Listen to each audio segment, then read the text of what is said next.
Welcome to this edition of the SAM Conversations. In this episode, we would be reviewing India-US relations. There has been a fair amount of disruption, to put it mildly, after President Donald Trump has assumed office and entered the White House. Concurrently, there have been a number of other developments, both regional and global, that have contributed to both the turbulence and the uncertainty as far as the bilateral is concerned. Now, India-US is not just about these two democracies. This relationship has a bearing on the regional grid, which is South Asia. And by extension, it also has a bearing on what could best be described as Southern Asia, which allows us to look at the India-US-China, the triangular configuration. To discuss this and perhaps shed some light on some of these, the subtext, if you will, of this bilateral, we have a very good panel. I'm very glad to introduce Ambassador Surendra Kumar. He is the founder president of the Indo-American Friendship Association. It will soon complete 10 years, right, Ambassador? So congratulations. Thank you. We also have Dr. Zorawar Dalat Singh. He's been with us in the past. Glad to have you as always, Zorawar. He's a fellow with the Center for Policy Research and a very astute observer, if I may put it that way. I saw your last piece in the EPW. Okay. So I hope we can do something with that. And Dr. Tanvi Madan, who is with the Brookings Institution in Washington, D.C. She is a senior fellow there. Welcome, Tanvi, to our program. I hope we'll be able to get you again. And congratulations on your book. Thank you. India, US, China. Yes. So hopefully we'll be able to talk about that. But Zorawar, can I start with you? Sure. If we look at India, US, and where are we now, and what are the prospects and challenges, and without making this sound like a trick question, is President Donald Trump coming to India? Well, we don't know enough about that, but it's possible that he would. And perhaps we could weave that into why he's possibly connecting this with a possibility of some sort of a deal on Afghanistan. I think so. He would like to showcase to the domestic audience that there's some sort of an extrication of Afghanistan, even if it doesn't happen. And India, And he's keeping his promise, bring the boys and for home. me, India is sort of not the primary part of the visit, but why not showcase this relationship also? So one of the things that sort of stands out in the last few years is, despite all the disruptions we've seen in US foreign policy vis-a-vis so many other partnerships, allies, adversaries, the India sort of sector has been more or less stable. So it's quite remarkable, in fact, that despite all that, and part of this perhaps could be attributed to that both sides, particularly the Indian side, has not let its differences go beyond a certain threshold and shape policy. So we've seen from the Indian side an active amount of engagement and keeping continuity, and I think parts of the US strategic establishment also value this particular relationship, of course, in the larger scheme of things and in South Asia. But the fact remains that, of course, there are these growing, I won't say differences, but the changing international environment has sort of resetting the old rationale for the Indo-US relationship, and it needs to be sort of redefined and reset. At least that's the argument that I've made recently, that perhaps the old sort of one-way kind of smoothness needs to be sort of tempered with a little bit of realism here. So would it be fair to say, and I'm going to take this to Ambassador Kumar also, that there is an essential continuity from 2008 when we had closed the India-US civilian nuclear agreement to where we are now? So would you agree that there is this continuity in the bilateral? Yeah, I think there seems to be certainly a political will in both the establishments to keep this ball rolling, but I think they are not getting to that stage where you might need to now reset certain terms of this relationship and where you're going. So it seems to be sort of drifting along, and at some stage you might find yourself, or especially the Indian side, that they're not quite getting what they had properly envisaged. But let's ask the practitioner. Ambassador Kumar, would you sort of go along with this formulation about the continuity, and what is it about President Trump? I do agree. There is a bipartisan support in US. Doesn't matter Democratic president or Republican. In India also, whether UPA or you have NDA, the leadership has been wanting having relations with US, the best possible relations, is in India's national interest. And there have been so many statements from USA also, from congressmen, from senators, from the secretary, that good relations of India are larger, broader global interests of US are served by them. Now, I said at my function just 2-3 days back, in spite of the serious differences which we have on economic front, whether it is a e-commerce, whether it is a globalization of data or some of the pharmaceuticals, others, in defense, our relations have never been better. If you take overall, I think India-US relations have never been better. And credit should also go to a great extent to the current Prime Minister, because he has dealt with two different styles of president. He had very close personal chemistry with Obama. He enjoys the same chemistry with Trump. There is nothing in common between two persons. But basic fundamentals, I think if you take just the last 2 years or less than 2 years of Trump, so many major agreement defense field has been agreed. Whether it is SAT-1 or whether you call it just 2-3 days back, not 2-3 weeks, I think 2+2 dialogue in Washington, when you signed the Industrial Security Annex. These are very major differences. You will have access to their sophisticated technology, you will be treated, even Senate passed resolution saying India should be treated on par with NATO allies of Singapore, Japan, South Korea. So there's a lot of going on. Difference is always there. We have 17 disputes in WTO. But if we take overall picture, I think there's a lot of more convergence than differences. Can I summarize what you're saying and say that you are bullish, that you see the bilateral as, being on a very positive trajectory? Would that be a fair? I personally feel that there is no way to see that relations will not go further. Okay, that's fair. In a positive way. Dr. Madan, if I can ask you, two issues here. You sit in Washington, D.C., so I'm sure that the view from there must be very different from perhaps the way when you look at the bilateral from India or from New Delhi. There are two strands here.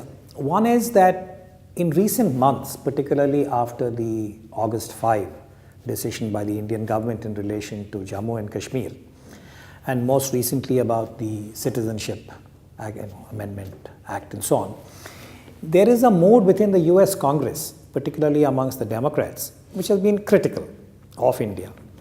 Do you see that having any bearing? Because some critics have argued that the kind of bipartisan consensus that we had in the US legislature seems to be now impacted in a negative way. So how do you see that in terms of the bilateral itself? I think, when we talk about the US relationship and whether it's moving forward or not, I always find it useful to break it down into the strategic reasons for the relationship, the economic and the values-based element.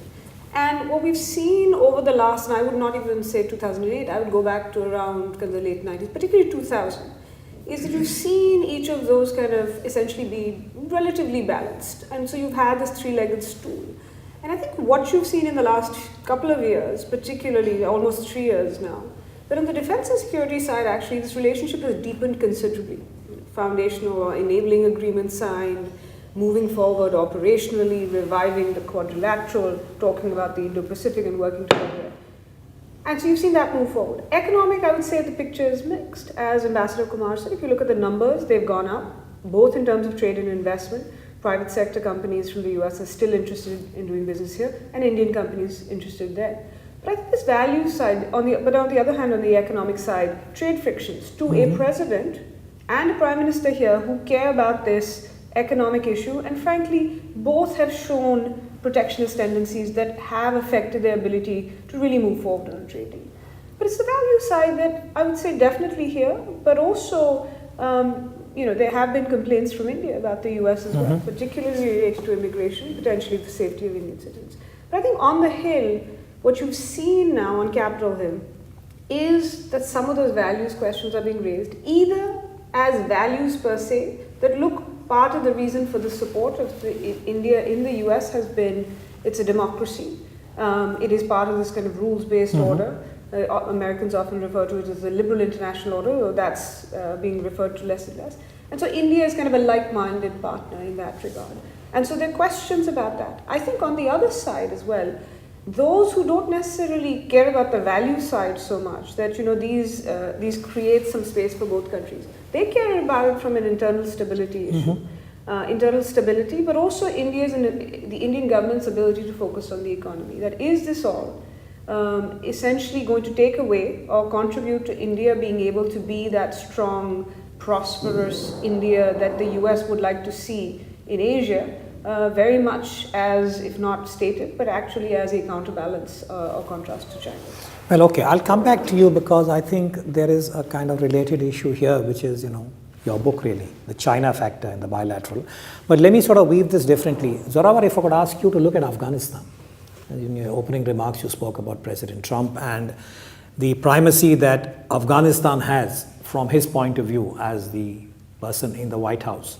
How do you see Afghanistan and, by extension, Pakistan in the India-US? So I widen it to also include Pakistan. Yeah.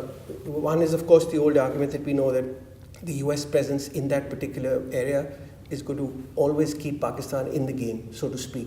But we also saw in this recent visit by the Pakistani foreign minister, there's an element from the Pakistan side to also re-establish a more stable, stronger partnership with the United States, which will run in parallel with this Sino-Pakistani equation. And they actually openly said it, that Pakistan can be this sort of binder and bridge between these two worlds. They played it in the past, they want to play it again. So I think that's the kind of larger geostrategic picture that India has to recognize, that that is a reality, that you are hoping that you're going to sort of leverage this US partnership to emerge as this preponderant power. I don't think that's quite possible with the way the international setting is going. So you'll have certain benefits with the Indo-US relationship, maybe balancing Chinese power in the Pacific, how far you can go there. We've also seen the limits there.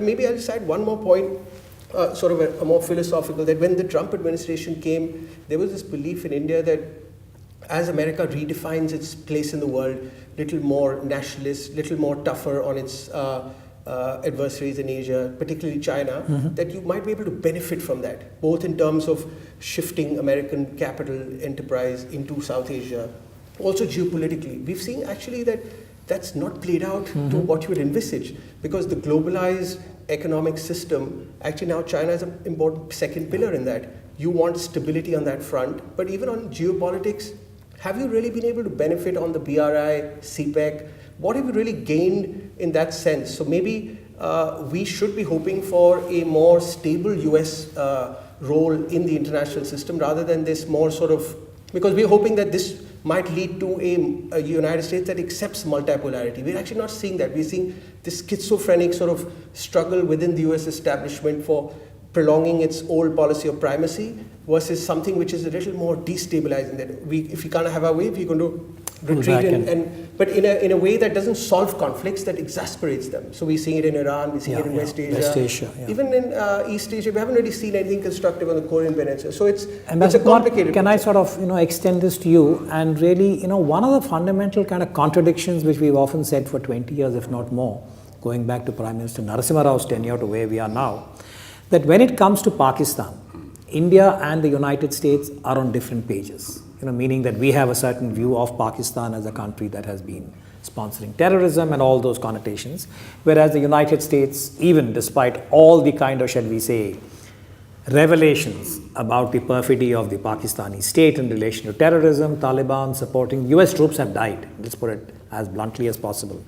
So how do you see the Pakistan factor in the India-US bilateral? Before referring to, I have just one point. You talked about India being democracy and we say a value in the USA. There's one factor, but if you look around, some of the closest allies of US have no democracy.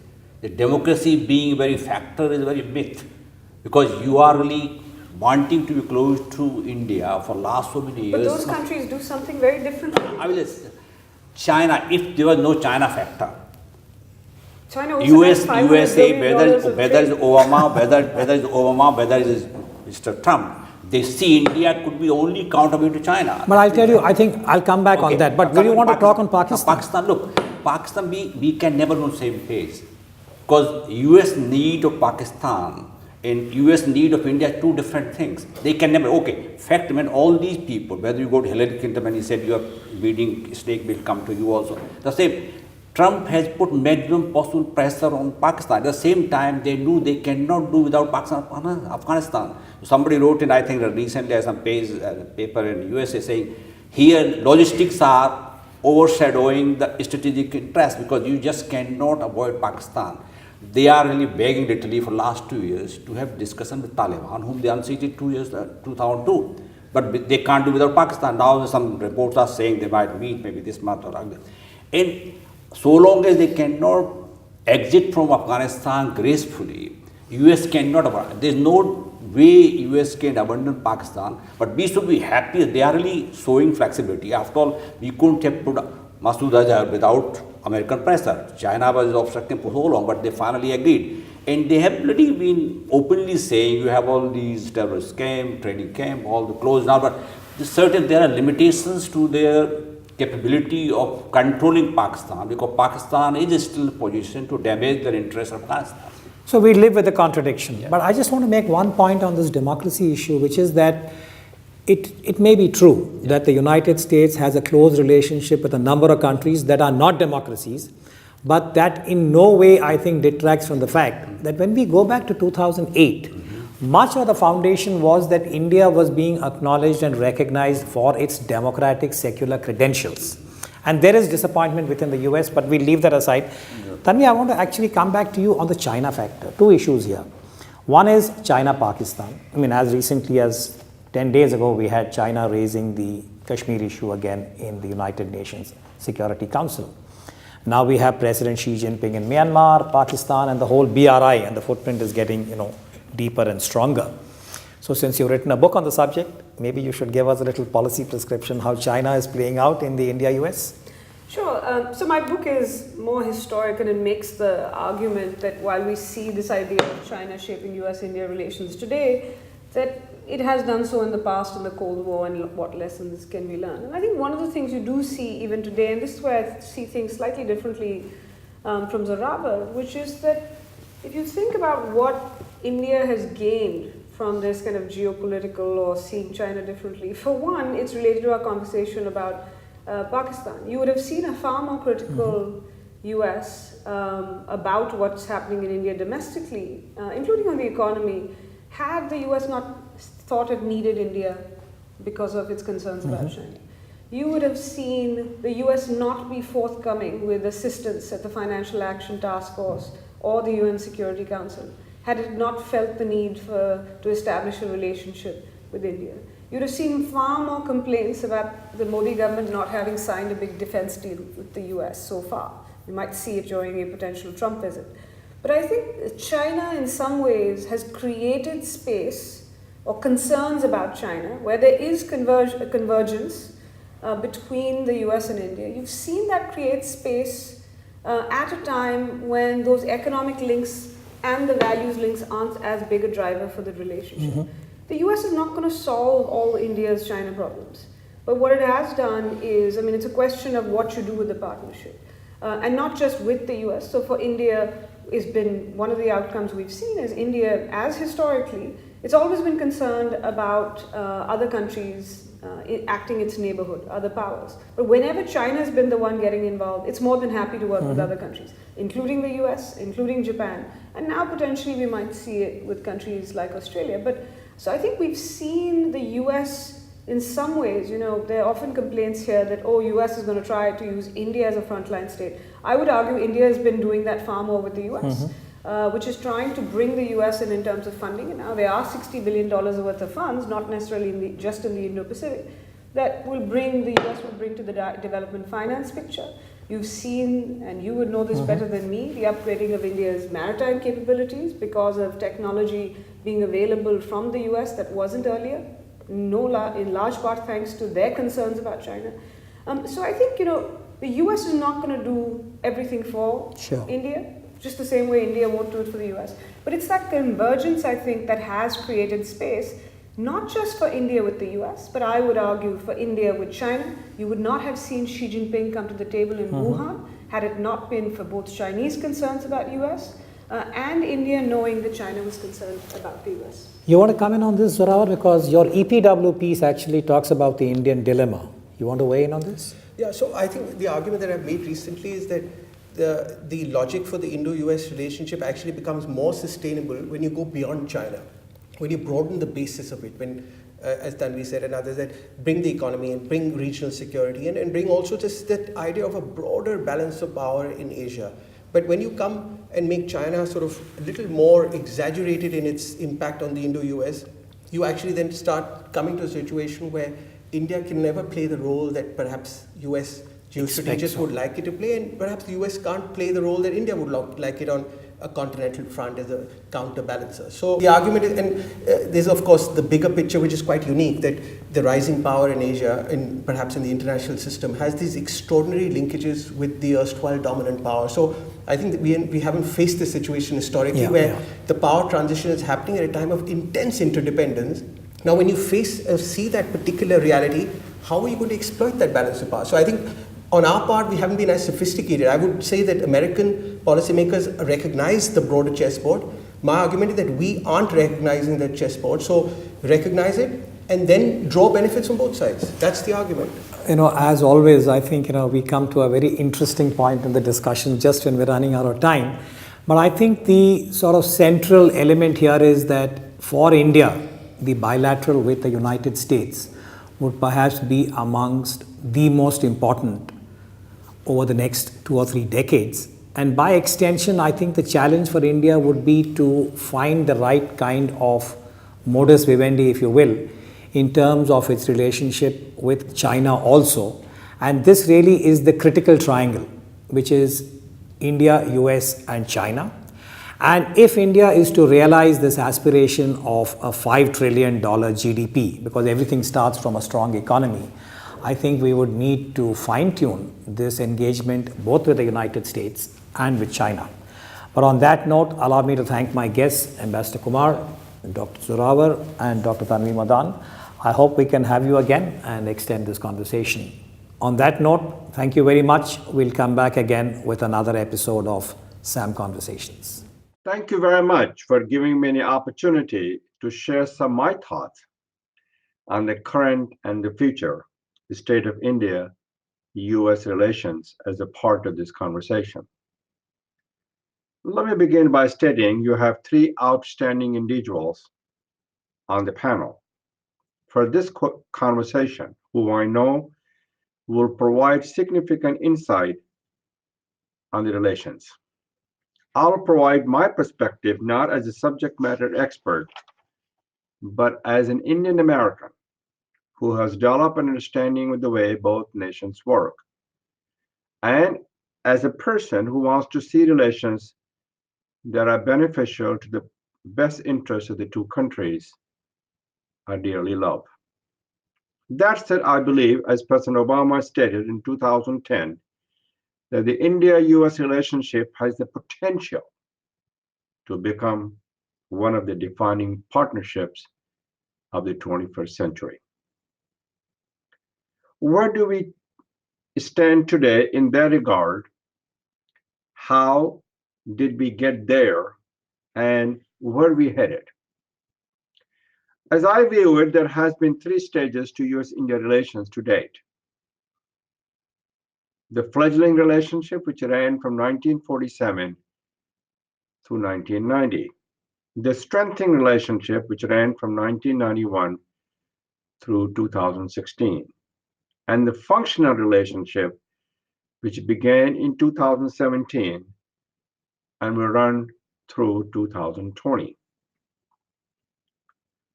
I believe that the future stage will be a strategic partnership. It will start sometime in the period between 2021 and 2030. I'm not going to detail on those early stages because of time constraints. I will say, though, that the US presidents have had a central role to play in the manner in which US-India relations have evolved and will continue to do so. President Eisenhower really began moving the fledgling relationship forward with his visit to India over 60 years ago in 1959.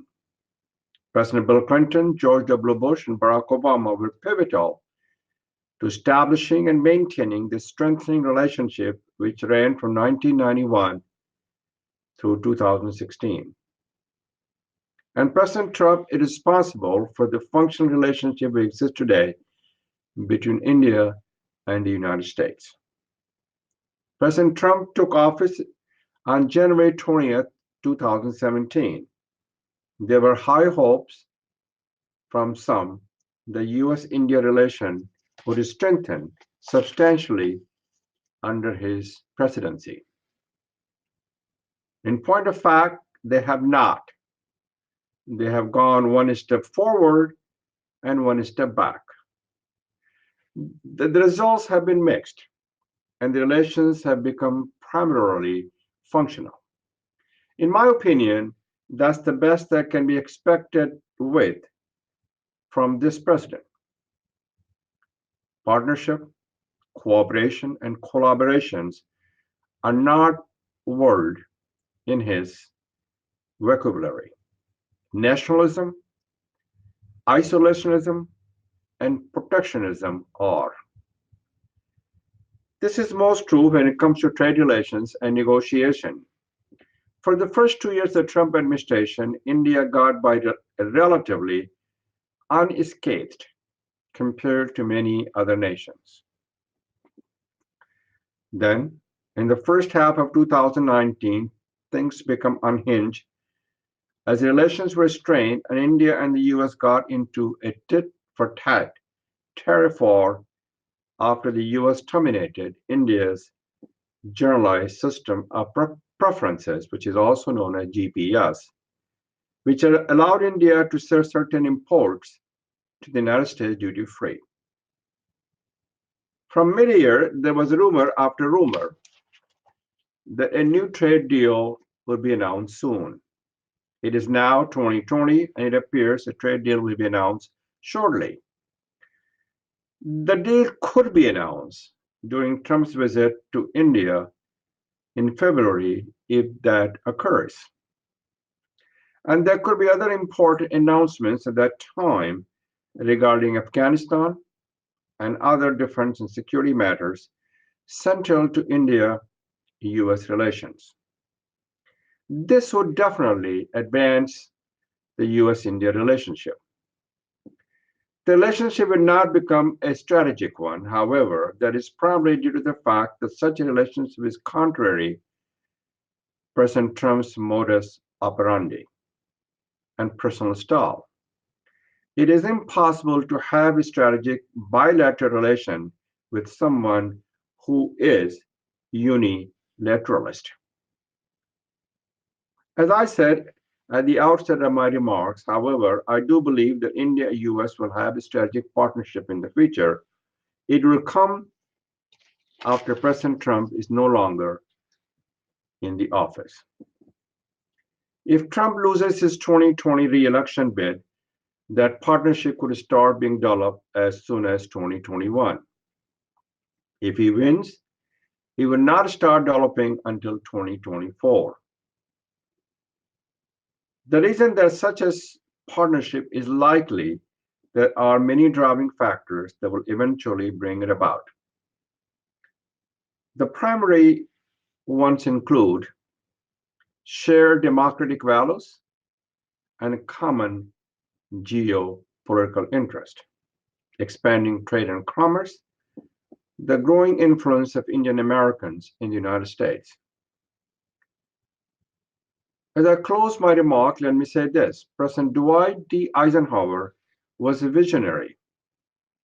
Speaking to India's parliament in 1959, he stated that the welfare of India and the United States were linked together. The prospect and potential, the invasion for an alliance between India and the United States is being realized. There is still quite a way to go to achieve it fully, and there's no guarantee it will happen because the future is promised to no one. The recent events in India related to the treatment of Muslims and minorities,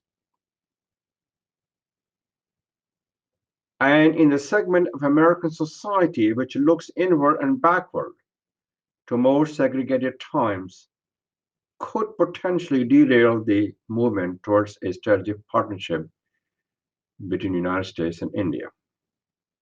Nonetheless, the journey has begun. I'm optimistic about what it leads.